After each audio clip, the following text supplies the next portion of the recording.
Éphésiens, chapitre 6. Enfants, obéissez à vos parents, comme le Seigneur le veut, c'est votre devoir. Respecte ton père et ta mère. Voilà le premier commandement que Dieu a donné avec une promesse.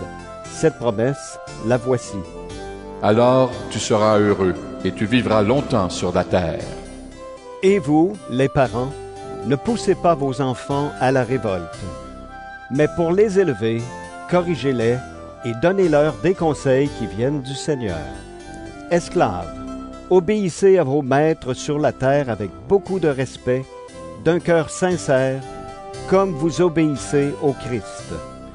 Ne les servez pas seulement quand ils vous surveillent, comme pour plaire à des hommes, mais obéissez comme des serviteurs du Christ qui font de tout leur cœur ce que Dieu veut. Servez vos maîtres de bon cœur, comme si vous serviez le Seigneur et non des hommes. Vous le savez, ce que chacun fait de bien, il le retrouvera près du Seigneur, qu'il soit esclave ou homme libre. Et vous, les maîtres, agissez de la même façon avec vos esclaves. Laissez de côté les menaces. Vous le savez, vous et eux, vous avez le même maître dans les cieux. Et lui, il ne fait pas de différence entre les gens.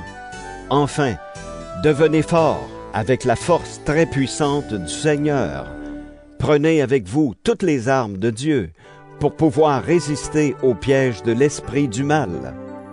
Non, ce n'est pas contre des êtres humains que nous devons lutter, mais c'est contre des forces très puissantes qui ont autorité et pouvoir.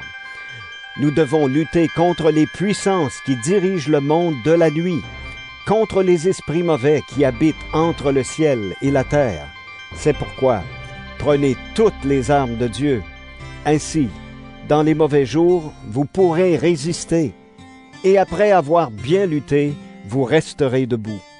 Alors, debout, prenez la vérité comme ceinture, mettez la justice comme cuirasse, prenez comme sandale l'ardeur pour annoncer la bonne nouvelle de la paix. Toujours et partout, prenez le bouclier de la foi. Avec lui, vous pourrez éteindre les flèches brûlantes de l'esprit du mal. Recevez aussi le casque du salut et l'épée de l'Esprit Saint, c'est-à-dire la parole de Dieu. Priez sans cesse. Faites toutes vos prières et vos demandes par l'Esprit Saint. Soyez bien attentifs et priez toujours fidèlement pour tous les chrétiens. Priez aussi pour moi, afin que Dieu mette sa parole dans ma bouche. Alors, j'annoncerai avec courage le mystère de la bonne nouvelle. Je suis le porte-parole de la bonne nouvelle, et pour elle, je suis attaché avec des chaînes. Priez pour que je parle avec courage, comme je dois le faire. Je veux que vous aussi, vous connaissiez ma situation et ce que je fais. Tychik, mon frère et mon ami, qui sert fidèlement le Seigneur, vous donnera toutes les nouvelles. Je l'envoie exprès chez vous pour vous dire comment nous allons et pour vous encourager.